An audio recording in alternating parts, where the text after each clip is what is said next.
Welcome to MMA Fancast. My name is Luke, and welcome back to everyone, a subscriber to the YouTube channel. If you're not already a subscriber, please subscribe so you can see more great interviews, including the one coming at you right now. This amateur MMA fighter has a record of 5 wins, 3 losses, is on a 3-fight win streak, and just won on March 15th by standing rear naked choke. Uh, a beautiful display of skill, but also I got to watch the finish. He put it up on Facebook. Everybody should go check it out. Is the one, the only, the maniac, Drew Landefeld. Drew, welcome back to the show. Thanks, Luke. I love your introductions. You're the best. I always love having you on. I love doing those introductions. I wasn't able to be in 2 places at one time because there was a 247 event March 15th, as there was a Made Men promotion event that you were on. So how did that fight come together going into it? The reason why I mentioned your record is because going into it, you were 4 wins, 3 losses. Your opponent was 4 wins, 3 losses. So a very balanced, balanced record. How did you come to say yes to this fight that happened on March 15th last weekend? So I wanted to get a fight with 247. I always like to fight in Pittsburgh, but I wanted a title fight, and they had another guy, Jordan Oliver, who's tough. But I'm getting ready to go pro, and then I got this 4-3 guy, and this guy has a lot of experience and a couple wins that he has every amateur. The guys are pro already, so he has a lot of he had a lot of KO finishes, so he was dangerous. He was everything it checked all the boxes to sign up. Dangerous. He beat a lot of good guys already. I was like, all right, this is perfect. Like, I want to go pro. I want to make a statement in this fight, and it went how I wanted. Indeed, it did. Well, you explained why you took the fight. Obviously, that was a great decision. I believe, and this isn't to try to stir anything, but I believe you wrote on Facebook that maybe your opponent or someone else missed weight. Was there a weight issue going into this fight?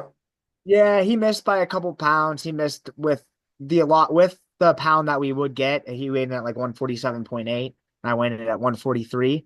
So, and then he only lost like a couple ounces, I was told. So he was probably on the scale at like 147.5 at his lowest. So it was a 2.5 over the 145 mark, and I weighed in at like 143 point something. So I was he already seemed pretty big at weigh-in. So I knew he fought at 55 before, and I thought he might have trouble making the weight when I signed up for it. So it sucks. And I think I maybe was even like, you just get in your head about it as a fighter, but you just have to forget about it. And you're there to fight. A couple pounds isn't really gonna matter. Like, even if he seems bigger, he is just gonna seem bigger no matter what. So you just have to get ready to fight. It was just I being one of my last amateur fights, someone missing weight. If that happens in 2 fights when I go pro, I get 20% of their purse. That's fine with me. So just not my problem is amateurs are gonna usually, if you're a real fighter, you're gonna take the fight, and then these guys can miss weight, and if it's within whatever the athletic commission says, they're allowed to fight, and then there's no penalty. So it's just kind of that's just the most annoying thing, but that's part of it, and we just got to get overcome it.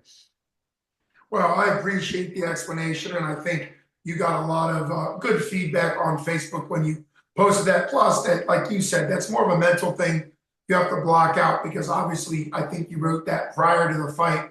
So I'm happy to see that the fight went the way it did. Break down the first round. I've just seen the last 15 seconds of the fight when you were already on his back with full legs in and the backpack, the Damian Maya, so to speak, which is an awesome position to be in. Then you finished it standing. But break down the first round. How did everything play out? So I 3 seconds into the fight, it's West Virginia, so I'm throwing a head kick right away. So a jab head kick. He dodged it pretty nice, and then he came back at me with a little like a spinning kick, pretty nice. He had a Taekwondo background.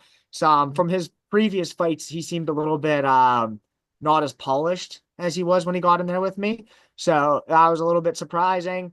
I knew he threw big and stuff like that, and I liked to stand and bang and stuff, but I didn't have a great training camp. I got sick with whatever was going around, so I didn't like it to get all my sprints in, and just it wasn't the best training camp, but I still wanted to take the fight because you can't just pull out of fights just because you get sick and shit like that, especially when I need to get a paycheck when I go pro. So it was a good to good to push me through that and stuff like that. But I didn't want to stand and bang as much. I just wanted to go in there and kind of get it done, which I never really have that I want to just go in there and get it done quickly. Like I'm there to fight, I'm there to put on a show overall for a while. So that was just a little bit different, kind of just being like, all right, let's go in there and get this done. I told all my teammates, like, I didn't have the best training camp. I'm going in there and finishing this guy quick. So walk us through how you got to his back. Was that still in the first round with the back finish? Yeah, first And round how I did just that? single leg, sucked it in. He was a lot bigger than I expected, so I was just sitting there for a second. But you can't sit there too long, especially when you go pro. Elbows can be coming down, or he could have been punching me there. Punches don't do as much; it's more the elbows. He couldn't do that, luckily, but I didn't want to practice sitting there too long, so I just cut to a double, ran him over. I was able to get his back, lace his leg real quick. When you lace their leg, they tend to turn their back more. Got his back. He was able to shuck me off a little bit. Almost looked like I was going to come off, but you got to go under the arms. When that happens, if you stay under their arms, you're able to actually stay on their back and not get shucked off as much. And then I kind of just was looking at my teammate. He wanted me to bench swagger, as you know, wanted me to finish him faster. So you had that finish way faster, but he was doing a good job of moving his head different ways and stuff like that. But then looking back on the fight, if I just grab the wrist more, pull back and forth, the choke will come. So just pulling back on the wrist more, less punches, but it always looks good to hit the punches and stuff like that. Well, and it's always nice to be able to be critical of an impressive finish, right? It's always good to have ended so well and ended with a great finish to then look back and be like, how could it have been better? You'd rather be from that position than something to have gone horribly wrong and then said, uh-oh. So it's better to be in a position of finishing it. Really great breakdown. I've always appreciated, I mean, you are called the Maniac for a reason, and I always appreciated your toughness, but this is also MMA that's 25 years since its inception, and toughness is needed, but brains are also needed. So great job breaking down. I call that the Travis Brown elbow, but there was a time before there was a few finishes in the UFC where grapplers or wrestlers, they would kind of stall out with their head on the guy's hip, like you were talking about it. And now I'm glad you're aware. You can't stay there. Great mindset. I always encourage amateur fighters, follow the rule set, follow the amateur rule set. Obviously that's important, but it's also important to know that at some point, if you go pro, the rule set's going to change. So great job, adjusting in an amateur fight, just in case, you get in that situation in pro. So given your illness, and I think it was technically just the flu, but yes, a lot of people 2 weeks ago, right, during your training camp, my church was about half strength, literally, because so many people were out. So yeah, I'm aware that I think it was the flu going around, but emotionally, what did it mean for you when you were on his back, you were fighting for it, you went back and forth, which is a great idea. You got the choke in. I think technically I call it a standing rear naked choke because I think we should call it that, but I do think he fell back right before he tapped. But when you knew it was, I think, right, he was falling back when he tapped. What was that experience like emotionally, knowing that so much had gone into it, the weight cut issue on his side, as well as also you being sick and not being able to train as much? What did that feel like when you were getting that win? It felt good.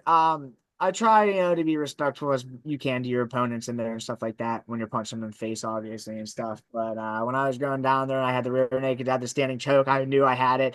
He was tapping before he went down, and I just screamed, "This is my fucking cage." So I just know, like, when I've beat myself every time I've lost. I could easily be 8-0, but that honestly might not even help me. Those losses have propelled me on this 3-fight win streak and to show people that I'll fight anybody. I'm one of the best 145ers, 130 country, and I'll A 3-fight win streak, your record's good, 5-3, but people would probably assume as an amateur, when you're, early in the first 2 or 3 fights, you're fighting the weakest opponents, right? You're fighting the opponents with the weakest record. And that's why I think, to your point, you're putting it together against better and better opponents, and that's what you want, right? You want to be building. You got some things figured out early in your amateur career. It's been about what, 5 days since your fight. Are you looking to go pro off this win, or are you looking for a title or for a big matchup against a high ranked amateur before you go pro? I'm fine with a big matchup against a high ranked amateur. I just want to show that I'm ready for anything. And I really want to get paid for these fights, so I'd rather go pro, but I'm gonna sit there and talk to my coaches. I had a little gym switch. I'll be fighting out of the academy, Mat Factory too. When I can get down there, I'm gonna talk to Isaac, get down there during the days more and stuff like that with him and stuff like that. And then I've talked here too, so I'm gonna be, really the cross training between all the different gyms, I think is really gonna be the next step that shows that I'm ready to go pro and stuff like that. And you know how much of a beast Kama is, and surrounding myself around those guys and stuff like that. It's just sky's the limit. Well, and speaking of Kama and his brother Shaka, always exciting that you just made an announcement that you're switching gyms. Really, you're going to be training at multiple Pittsburgh gyms, but one of them being the academy, or main one being the academy, is fantastic. Shaka just won the 247 Fighting Championship Fan Award for Comeback Player of the Year, which is really Comeback Fighter of the Year, which is really about sort of a resurgency. He had gotten into a rough stretch at the pro level where he was taking tough fights, and then he rattled off a bunch of wins. And so, and hats off to Kama. The fight didn't go great for him, but Saturday. But obviously, he's an incredible fighter and an incredible coach. What do you like about Kama as a coach? I've had him on many times from the fighter standpoint. The first ever 247 pro champion, and so far the only 247 fighter to ever go to the UFC. Obviously, at some point, Ethan the Wolverine Goss and Lucas Steel City Siebert will hopefully follow in that. But I mean, I would say, and I have no voting right here, but I would say that Kama is a future 247 fighter Hall of Famer because of what he's done for not only his career but 247. But what do you like about Kama as a main coach at the academy? His style is real good for if you want to go pro. He's had over 30 pro fights. So even like on fights that he loses and stuff like that, you have 4-ounce gloves. You could just get caught. Like he's so technical and stuff that he could be teeing these guys up the whole time, then you get caught. You know what I mean? You don't really see that and stuff like that. And he's, when you're getting older and stuff like that too, it's hard to keep up with the younger guys. So it's just, hats off to him for just still fighting and keep doing it. Like, and he's in the gym, every day helping guys and stuff like that. So he's the man. He is, and his mindset, his personality is incredible. And obviously, I'm pumped to continue to hopefully watch you fight for 247 or wherever.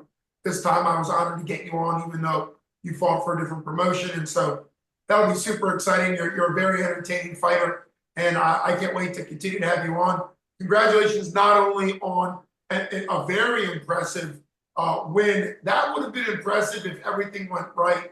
If you were the best shape of your life with no illness, with no weight issue with the other guy, and everything went perfectly, that would still be impressive.